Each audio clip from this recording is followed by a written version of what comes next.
Hi, this is Farhana and welcome back to my channel. Today I have a unique but interesting topic to share with you. It is about Starlink. Starlink is the world's first and largest satellite constellation using a low Earth orbit to deliver broadband internet capable of supporting streaming, online gaming, video calls, and more.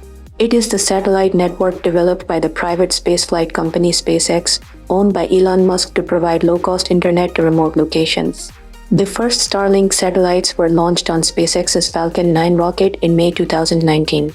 Today, more than 3,000 Starlink satellites envelop the Earth, offering broadband connectivity to users, especially those in rural areas without fixed-line connections. The goal is to have up to 42,000 satellites by mid-2027. It provides internet access coverage to over 50 countries.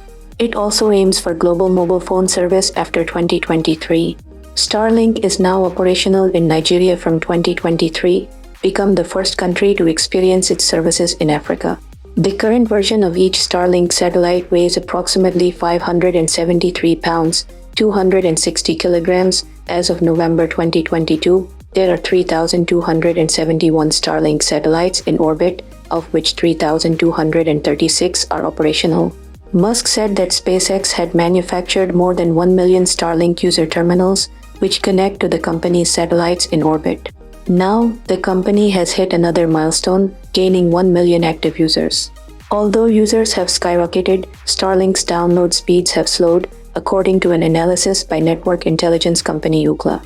Starlink is ideally suited for areas of the globe where connectivity has typically been a challenge. Unbounded by traditional ground infrastructure, Starlink can deliver high-speed broadband internet to locations where access has been unreliable or completely unavailable.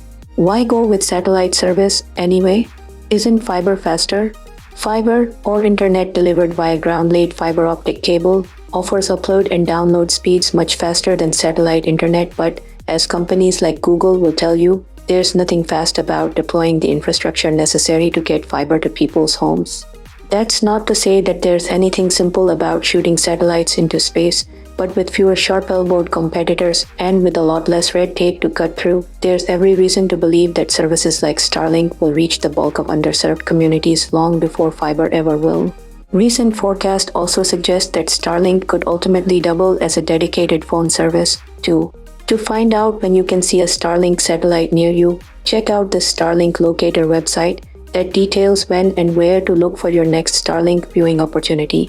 If you want to see where all of the Starlink satellites are located in real time, check out the Starlink map, showing the global coverage of each Starlink satellite as well as information on how many are currently in service, inactive, or have burned up in Earth's atmosphere. Starlink satellites orbit approximately 342 miles, 550 kilometers, above Earth and put on a spectacular show for observers as they move across the sky.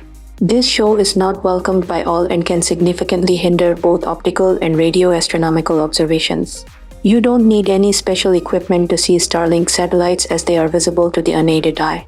The satellites can appear as a string of pearls or a train of bright lights moving across the night sky. Starlink satellites are easier to see a day or two after their launch, and deployment then become progressively harder to spot as they climb to their final orbital height of around 342 miles, 550 kilometers. The size and scale of the Starlink project concerns astronomers, who fear that the bright, orbiting objects will interfere with observations of the universe, as well as spaceflight safety experts who now see Starlink as the #1 source of collision hazard in Earth's orbit.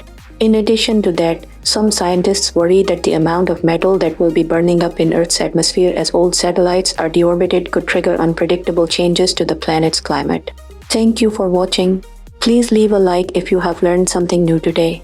And I will see you in the next one.